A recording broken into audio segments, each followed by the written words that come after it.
Welcome to In the Zone. My name is Candace Cordelia, and I am honored and so excited to introduce you to a guest today. Her name is Rebecca Louise. If you're not familiar with Rebecca Louise, well, she is an amazing personal trainer. You may have seen her on YouTube with a number of her wonderful training videos. She's also a motivational speaker, and she has a new book out called It Takes Grit. Thank you so much, Rebecca, for joining me today. This is awesome. Thank you so much for having me. I'm super excited. Yeah, same as here. So you're all the way, are you in California right now? I am. My accent is going to confuse you. So I'm originally from England. Originally from England, but now I live in Southern California. I came for the palm trees and the sunshine. I don't blame you. I'm jealous. And how are things over there? I know you're dealing with wildfires and everything, and I'm hoping you guys are safe and okay. Yeah, my boyfriend's actually a firefighter paramedic, so a lot of his teammates have actually been out on the fires. And you know, it's actually cleared up now. We're getting the blue skies back, but for a good week or so, we really did. It felt like it was sunrise and sunset all day long because of the orange feeling. So I think it's starting to clear up a bit now, but yeah, very, very fortunate where we are, you know, in Newport Coast. I'm really happy to hear that. Thank you. And thanks to your boyfriend for his service. That's amazing. So let's just dive right into things. I mean, I personally am familiar with you during your time at Exit Daily, when you were doing your workout videos.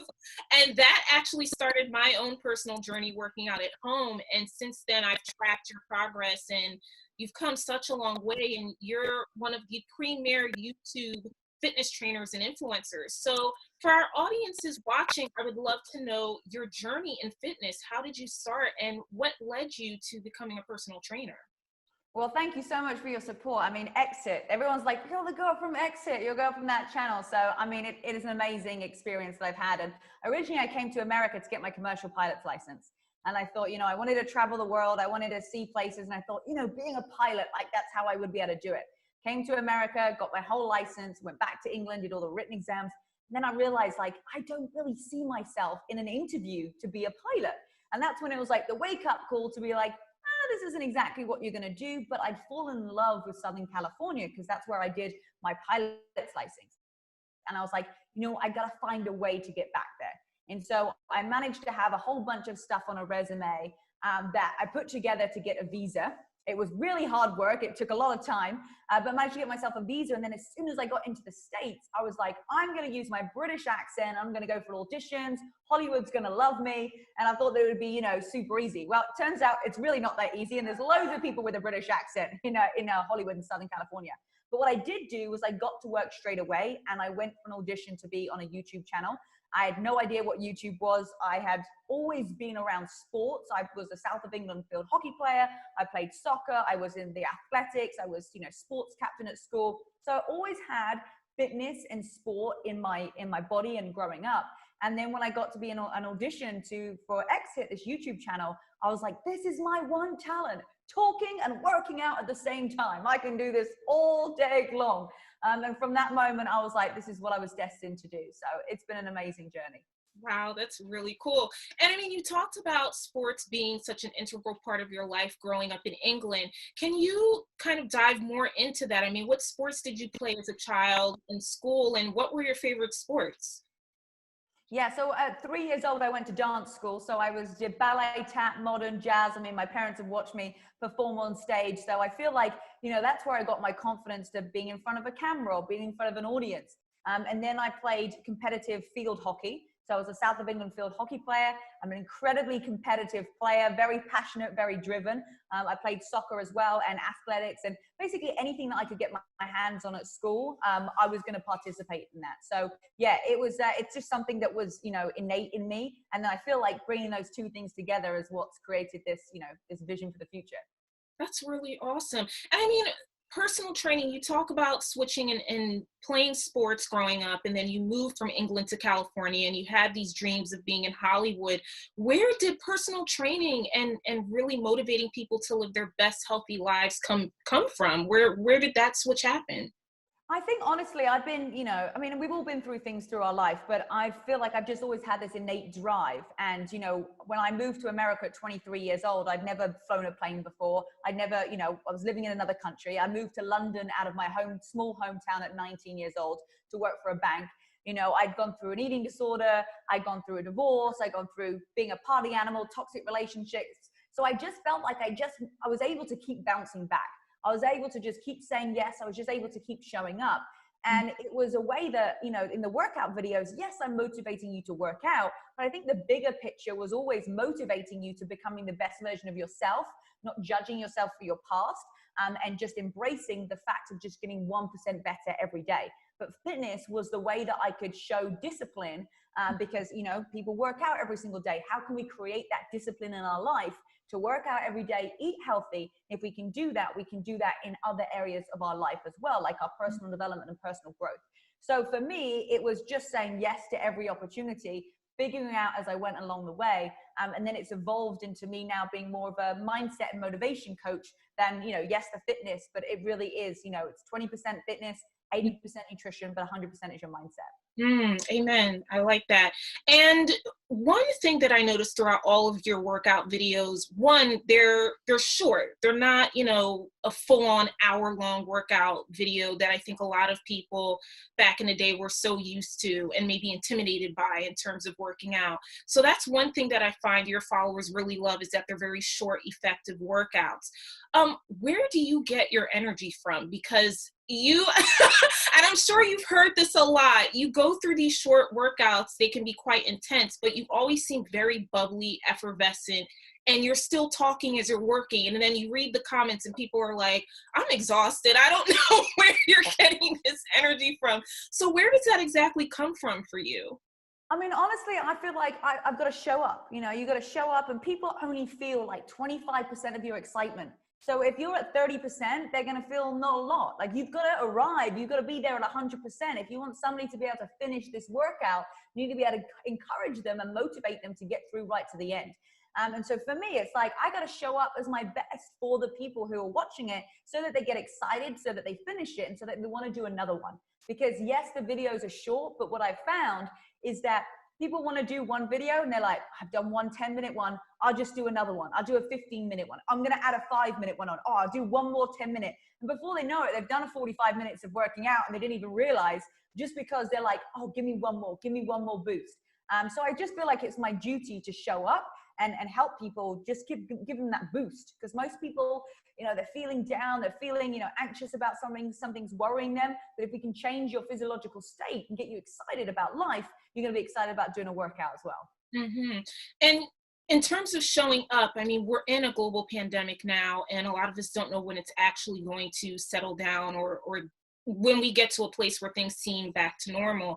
So I'm sure that you're getting a lot of comments and people hitting you up, talking about how they can be more healthier in this, new normal that we're living in. What's some of the advice that you've given people in terms of dealing with eating healthy, not being able to go out to the gym as much as they probably were used to, and boosting their immune systems during a global pandemic like this? Yeah, and I think we've all had to pivot. We've all had to pivot, and we've had to adapt. And, I was saying this at my event that I did the other week. I've got Grid event. We had, 10-foot high, 120-degree LED screens. It was just unbelievable. And that was somebody's, question was, I'm suffering with anxiety because I don't know what's going to happen. And it's like, none of us do. But we can the only person that we can actually control is ourselves. We can't control who's in charge of the government or the rules or the regulations, right? And all the time that we're trying to wait for a plan from somebody else, it creates uncertainty within us, which most people don't like uncertainty. They like certainty, which is why people are struggling right now. So if we can just make a plan for our future and what we can do, therefore we're not going to be, worried about what's happening on the outside world, because we've got our plan. So if you're like, hey, my goal is to lose 10 pounds, great, go lose 10 pounds. Find a nutrition plan, find at-home workouts. If your plan is that you don't have a job right now, adapt, change, pivot, find something. Find your own plan, and then not even worrying about what's happening on the outside world, because progress equals happiness, right? If you're not making progress on something, you feel stuck, you feel unmotivated, you're unsure, and therefore you're not giving the best value out to the world. So you have to adapt and you have to pivot and make a plan that's right for you and your future, regardless of what's happening on the outside world. And we keep hearing also about this 80-20 that you talk about, that a lot of personal trainers talk about. It's 80% nutrition and 20% exercise. In terms of the nutrition portion of it all, what are some of the tips that you have for people who might be really struggling with eating healthy? I mean, it sounds easier said than done, but do you have any advice in terms of the types of foods, meal plans, and things of that nature to help people start their journey into getting fit and eating healthier? Absolutely. And, for someone who struggled in their teens with eating disorder, wanting to be a size 0, I was down to 86 pounds. I mean, I'm 107 pounds right now, and I'm 5'2.5". So that's a very, very small weight. And I would say find something that you can maintain forever. Loads of people do different diets, or they do, different things that are what I like to call in fashion right now, but find something that you can actually do forever. And for me, it's eating a healthy, balanced nutrition plan, right? And it's not limiting yourself to, you can't eat carbs, you can't eat fat, you can't eat this, it's everything just in balance, right? So that's the first thing, is find something that you can actually do forever. Because if you go on a diet and you come off it, what happens? You go back to eating how you were before, and you're going to put that weight back on. If you just, feed your body good nutrition on a daily basis, right? And occasionally you have a treat here and there, you're going to lose weight, you're going to feel better, and you're going to be fueling your body with the right nutrition. So for me, eating a healthy breakfast is probably the most important thing, because it's going to maintain your blood sugar level. It's going to set you up for the day. So if you're skipping breakfast, your blood sugar is going to spike. If you're not, if you're not eating anything, you're going to get hungry. You're not focused for the day. Yes, obviously you consume less calories if you're only eating through a period of time, but then you've got to do that for the rest of your life. And I'm someone who wants to go to brunch with my girlfriends, and I want to be able to do this, and I want to be able to have flexibility. So I want to have a plan that's going to last forever. So healthy breakfast with your, your protein, your carbohydrates, your good fats, same healthy balanced meal for lunch and dinner, couple of protein snacks in between, lots of water, and boom, maybe one Oreo cookie here and there, maybe a glass of Prosecco once in a while. But you know what? Everything is going to be in moderation, and just find something that you can actually do forever. I mean, we have nutrition plans on our app, and you should get your own personal coach so that they can actually help you with your own nutrition plan. Right on. And how does this advice adhere to it? I don't know if you have athletes that you help train, or people that are, at a professional level with that, or even just hobbyists that play sports. How does your advice link in with those types of people? Like, what do you actually tell them, or the athlete, in terms of eating right and exercising at an optimal level so that they can perform at the best that they actually can? Yeah, absolutely. And, my brother was a professional soccer player in England. So he played professional soccer for a couple of years. He then went to a Div 1 school out here and played soccer. So he's, the two of us, we have the same nutrition plan. And he works with me, actually. He's one of my coaches, that we work, specifically to dial in the right nutrition plan for, somebody who is going to be, a cardio athlete, somebody who's going to be doing strength training. So, each client will come to me and they'll have a different goal. And obviously if there's an athlete that's, training 3-4 hours a day, we want to make sure that they're fueling their body the right amount of calories so that they actually have the fuel and the nutrition to do it. Are they repairing their muscles afterwards? Are they getting the amount of rest, the right amount of water? So everybody is completely specific to the person who needs to lose 100 pounds to the athlete that needs to increase their endurance. So whether it's, adding in a pre-workout or some BCAAs or something that's, a nutrition-based sports product that's going to help improve their performance. I mean, just me and my brother know how important it is, especially if you're an athlete, to feed your body the right nutrition, because it will change, the way that you play. It will change your recovery time. It will change, how you're able to show up for training. So, those things are very, very specific to the individual, which we love doing too. Sure. And we're talking about nutrition and feeding your body the right foods and all of that good stuff. What are your thoughts on fad diets? I mean, we're seeing a lot of different diets now, probably more than we ever have. Keto is super popular now. We're talking about veganism and vegetarianism, Mediterranean, all these different diets. Where does that fall into your practice and your belief? What do you think about that? And if anyone comes to you and says, I want to try this diet, do you do a certain assessment before even giving them the right advice? Or do you just think that it's okay if someone wants to be vegan to just say, okay, try vegan and see how it works for you? I mean, I'm only going to be able to share and teach what I know. So I'm not going to go out and say, you know, do X, Y, and Z. If you want to do this, I know how to do that. I don't. I know my own results. I know that, you know, I dropped 6% body fat, gained 5 pounds lean muscle, gained a ton of energy, completely changed my eating habits, completely changed my mindset. You know, what you don't realize is that food dictates how your brain is as well. And I would say that, you know, my nutrition plan does make me feel, you know, it makes me feel incredible. So I want to help other people with the same thing. So yes, there's loads of fad diets out there. You know, whatever works for you. If you're like, hey, I've got a system, it makes me feel great, amazing, no problem. You do you. I'm not here to, I'm not dictate, you know, you should have to do this and you have to do it my way. It's whatever. But you want to find something that you can do for a long period of time and that you know that you're feeding your body the best nutrition. If it's something that you can maintain. Because if you're like, oh my goodness, I could do that for 3 weeks and then I'm kind of going to change and do something different, that's when you have the problem, right? That's when you have a way that you're just not following through and living a healthy, balanced life. So there's loads of diets coming in right now, but maybe they've only been around for a couple of years, maybe 5 years, and we don't even know the side effects of what would happen after somebody being on it for 20, 25 years. So for me, I'm just healthy, balanced nutrition, feeding your body 6 meals a day, 3 big meals, 3 snacks, and adding in a couple of supplements here and there. Nice. And what does a typical day look like for you as a personal trainer? If you could just talk to us about what you do, you know, down in Southern California, what your day looks like, what your schedule probably is. Do you find yourself busy sometimes and then a little break here and there? We would love to know that. I mean, honestly, 6 months ago, I think I found out, you know, that, you know, everything was shutting down around the 15th of March. And I was actually supposed to be climbing Mount Everest in May. So I was actually supposed to be summiting, and I had done my training in Ecuador. I'd done my training in the Alps, and I'd got my full suit. You know, I was going to the top. I was going to summit Mount Everest. And I was going to take my book up there, my book, It Takes Grit. And I was like, you know what? This is the thing that I wanted to do to show the grit that it takes to where you want to be in life. So, you know, that was my vision. And what my schedule was like was train, eat, and sleep. Train, eat, and sleep. That's all I was doing. I mean, I was doing a little bit of, you know, my work here and there, keeping up on social media, tracking my journey, but I wasn't doing, you know, loads of podcasts. I wasn't doing lives. Like, I wasn't doing anything because this was my one shot. And Everest is not an easy thing. I needed to gain some weight. I needed to gain calories. I needed to not burn too much stuff off. And so that was my schedule. But all of a sudden, we're not going to Everest anymore. And things change. And honestly, for the last 6 months, no day has been the same. It's been absolutely crazy. You know, for about 24 hours, I didn't know where my purpose was or what I was supposed to be doing because I had whole 2020 mapped out already. And now somebody was taking the rug underneath me and say, oh, no, you're not doing any of that. So I had to pivot. And I remember coming back from a workout class, and probably the last workout class I'd been to, and I was crying because I just didn't know like what I was supposed to do. I was lost. I'm sure loads of people out there right now are lost. But then I had a little chat with myself and I said, Rebecca, okay, what do you need to do? You need to adapt and you need to do whatever you need to do to be able to help serve these people.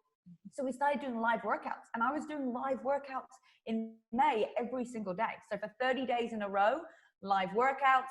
And now we're doing, you know, the book came out, so we did more podcasts, and we're doing, you know, we had just had a new app that came out. We did a live event. So it's just crazy, you know, but the most important thing for me was making sure that I get food in and I, you know, get some exercise in because I have been in front of my computer a lot. So right now it's all very different. I'm excited because in October I'm gonna take a week and go camping, and I'm just like, I feel like my hands need the rest because I'm getting like the amount of times that I'm on my phone. So yeah, it really just depends, honestly, what we have coming up and what we have going on. But every day is definitely different. Cool. And let's talk about It Takes Grit. First of all, congratulations, because that's a huge accomplishment, writing a book. Tell us about the journey that went into, and the process rather, that went into writing this. And I believe this is your first book. Do you also find that you'll write more in the future as well? Yeah, so about, I think it was March 2019, I had somebody come to me and they said, like, we think you have a book in you. There's a book in you. Like, we think that you have, you know, something. And I was like, great, you know, I've definitely got a lot of information in my head. I can talk for England. So like, we've definitely got some content there. And so, you know, I was introduced to a book agent and I pitched them an idea that I had, and they went for it. And you know what's funny is in my whole career, nothing is ever that easy. Nothing has ever been this easy as this book thing. Like, I don't know what it was, but I've had grafting so hard about going for this audition, not getting it, you know, things just not working out. But I pitched this idea and they loved it. And I actually then flew to New York and I met with a couple of different publishers. And I managed to, a couple of people were like, yes, we're interested.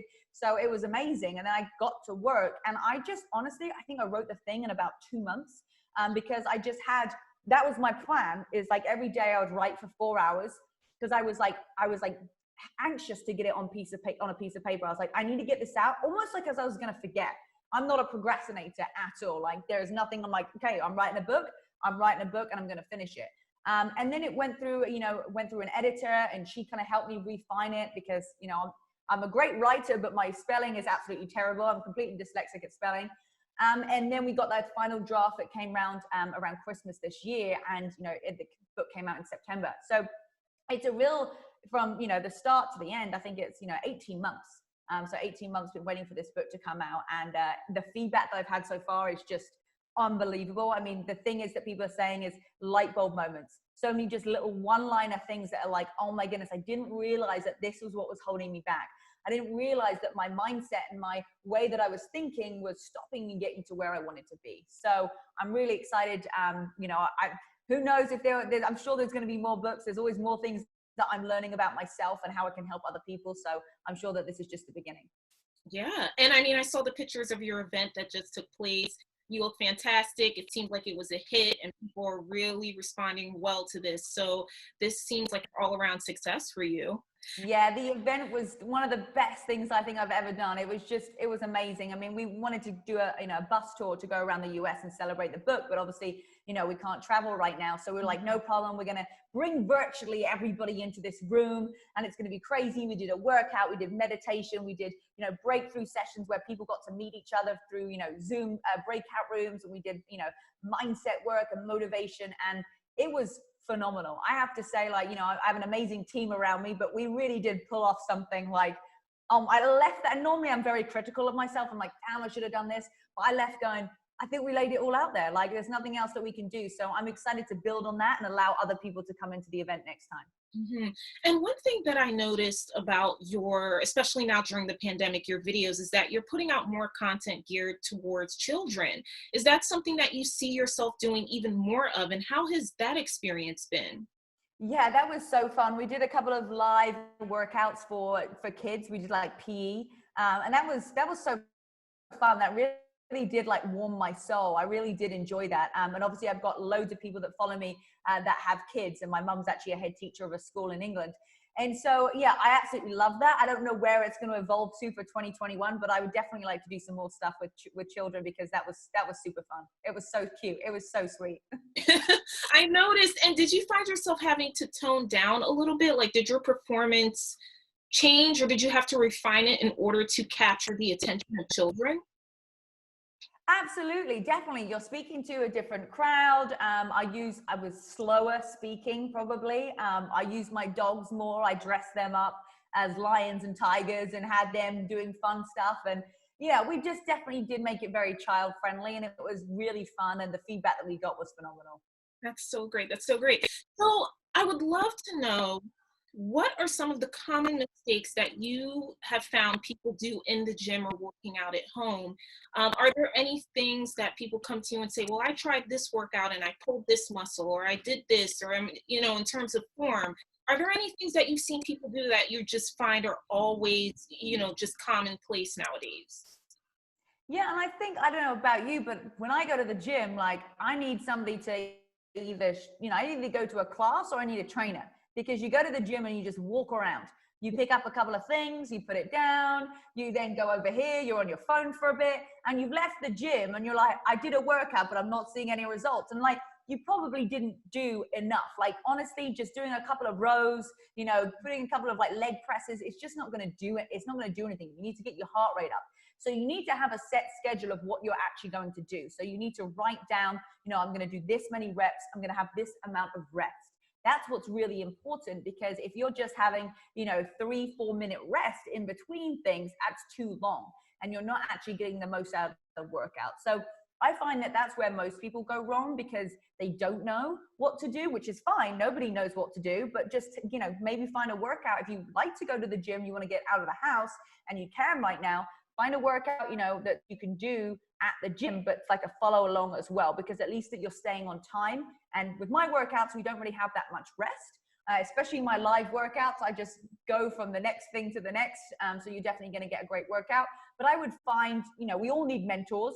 We all need a coach. We all need somebody that we need to follow. So don't go to the gym alone if that's not something that you know what to do. You need to have a coach. Mm. And speaking of coaches, it seems like you've grown your business to a point where you have a viable team now of different personal trainers, and you're always recruiting. For anyone that might be interested in joining your program, either to get workout nutrition advice from you or to actually be a coach, what is that process like? Yeah, absolutely. So if you're brand new, like I've never done workouts before, or I just want to kind of get involved with what Rebecca has and her mindset and positivity, you can just go to rebecca-louise.com, and we have a free 30-day workout program. It's live, it's videos, 28-minute workouts in there. You've got all podcasts and blogs as well. It's a real transformational journey, and it's all completely free. And then if you're like, hey, I really want to, be part of what Rebecca's doing, we have an amazing app called BTES, which is Burn, Tone, Elevate, Strengthen, which really just represents what our community is all about. So there is the fitness part in there. There's also the nutrition. There's also a mindset section in there as well with meditation and mindset programs. And then if they're like, hey, I want to link arms with Rebecca, we have a section on the website, rebecca-louise.com. You can click on careers, and you can join one of our calls that we have where we share a little bit more about what we do with our coaches. So yeah, it's amazing. And some of these coaches, well, most of the coaches have become my dear friends. And it's just been amazing to watch our community grow and really stand for helping other people. Oh, I like that. I like that. So I have to go back to your hometown, or your home country rather, of England. I mean, England has a special place in my heart because I've lived there for a few years, and I love England so much, and I really missed it. So I can only imagine how you feel. I've noticed that there's a real boom in fitness and healthy eating and living that's happening in England over the past, I want to say, 5 years. What are your thoughts on that as well? Because you're from England, and I'm sure, you've seen that transition also. Yeah, and I think it's awesome. I grew up after playing field hockey, going for, teas afterwards with the other team, and we would have like sausages and mashed potato and whatever. And I didn't have any pre-workout, I didn't have any, during nutrition, I didn't have anything. In fact, for breakfast in the morning, I would have cereal, which is what people mostly have for breakfast, which, you realize that is why you're not, building lean muscle. That's why you've got no energy. That's why you're tired after breakfast, because it's just not got the nutrients that it needs to give you what it was. So, I wish that back then I had this sports nutrition, because I was a good hockey player, but I could have been unbelievable if I had the right nutrition and the right recovery afterwards. Now I realize how important it is. So, and I grew up, like, I didn't have sushi until I was like 19 years old, because we just didn't have that. Like, I moved to London at 19, and I, was introduced to sushi. I never had kale growing up, like now you're getting kale smoothies in Southern California. So it's really fun to watch the progression happen in the UK as well as it is in the rest of Europe. People are now a lot more conscious of their health. They're a lot more conscious, of how they are as they get older. I think that we're now in a generation where we're seeing our parents and grandparents, get older because we're living longer, and seeing the, unfortunately, the state that they're in when they're in the nursing homes, or they're getting older, because they're not being fed the right nutrition. I remember seeing my granddad, getting, cocktail sausages and like little sandwiches for like dinner. I'm like, that's not food, right? We need to give him some, some better food, or just having some soup or something. So, I think we're really being open to it, which is amazing to see. And obviously, as more athletes and young people are, interested in health and nutrition, it's only going to get bigger and bigger. So yeah, massive increase in the UK too. Yeah. And are there any really bad foods that you miss though? Is there a meal from England that you're like, I kind of wish I had that right now? Like anything like fish and chips, or I know that's like the basic. Yeah, I mean, definitely some fish and chips. I think it's more like Cadbury's chocolate. Like, I'm a chocoholic. American chocolate, no offense, tastes disgusting. Like, it's all about Cadbury's chocolate. Yeah, there's like things like, there's some certain biscuits, and you guys don't even call them biscuits. They're like cookies that we have them. They're like, bourbon biscuits and custard creams. Like, you just can't get them over here. So I think really it's the chocolate part of it that is definitely the biggest difference. But I believe there's a supermarket called Fresh and Easy that has an English little aisle in it, things like Marmite and, Worcester sauce and pickles and all that kind of stuff like that. So yeah, I miss more the British people than the British food. Obviously, it's not that great over in England, but yeah, it's more the British banter that I miss. Yeah, yeah. And how was it moving to Southern California? Did you have a really huge culture shock? And how long did it take for you to acclimate to the way of life over there? Yeah, I mean, I was 23 when I moved over. I didn't know anybody whatsoever. And I moved into a hotel that was associated with the flight school. And, you know, I went to the flight school there, and I was actually at one flight school for a couple of weeks, but it didn't quite work out for me. So I changed to another flight school. And I was just kind of meeting people. Within 48 hours, I was in Hollywood of arriving. I'd found a girl on Facebook. I mean, typical Rebecca Louise. You know, I'd come from being a club promoter in London, trying to escape the party world. I get to America within 48 hours. I'm being picked up by some girl I've met on Facebook, and I'm out in Hollywood and doing the same thing over and over. And you're like, I moved away to try and change and, you know, whatever, but it's really you who has to change. It's not your environment. And so, yeah, I managed to adapt very fast actually, because within 48 hours I was out there. But, you know, it's different. You've got to get a social security number. That it's, you know, it's things that are different. You've got to wait for, you know, going to a supermarket, and you can't just buy something that's for one person. You have to buy a family massive size. You can't just get a small orange juice. You have to get the life size version. So I think everything is just much bigger. The cars driving in America is a lot, you know, especially in Southern California, is difficult. You're trying to park in Los Angeles and you don't even know what the sign says, because it looks like you're going to get a ticket on this day but not on this time. But it's very confusing. So yeah, I think I just was 23, just, you know, came over here and just gave it my best shot, and it's been amazing. I mean, there's definitely a transition. I think with maybe my sarcastic humor, I get in trouble a little bit with that, with my British tone, and it can be a little bit rude and abrupt sometimes. But yeah, that's probably the biggest thing I've had to adapt to, not to be so sarcastic. And speaking of being like in the epicenter of Southern California, you know, you have Hollywood, Los Angeles, the celebrity culture. Is there any celebrity that you would love to work with, your dream client, that if they came to you and they said, you know what, Rebecca, I've seen you on YouTube, I want to pay you to service me, who would that person be? Well, that's a great question. And I'd have to give it back to Miley Cyrus, because Miley Cyrus doesn't realize is that I actually had a video on Exit that we did Miley Cyrus leg workout, and that went viral in South Korea. And because it went viral over there, I was actually the face of the fitness brand Lecoq Sportif for 2 years. So if I could, you know, if I could work with anybody just to say thanks to her, I'd be like, yeah, thank you for helping me with this. It would be that, and everybody knows the Miley Cyrus leg workout. So I'd have to pick her. That's cool. That's a great response. I definitely remember that workout. I've used that workout a few times and it is effective. So anyone watching, you should check that one out for sure, for sure. So for anyone that would actually love to do what you do, I mean, there are a number of people on YouTube that have fitness videos and are really at the forefront, such as yourself, with this new wave. What advice would you give to, you know, a young girl or boy that's like, I want to grow up to be just like you, I want to motivate people to living healthier lives? What would you actually tell them? I would tell them, like, what is it that you're, you know, what are you excited about sharing with other people? What have you learned that you can share, right? It's not about having, you know, 1 million followers on YouTube or 1 million on here. It's like, who are the people that you are serving? Rather than it being about like, I want to get my number to X, Y, and Z. It's like, what actual impact are you making per day?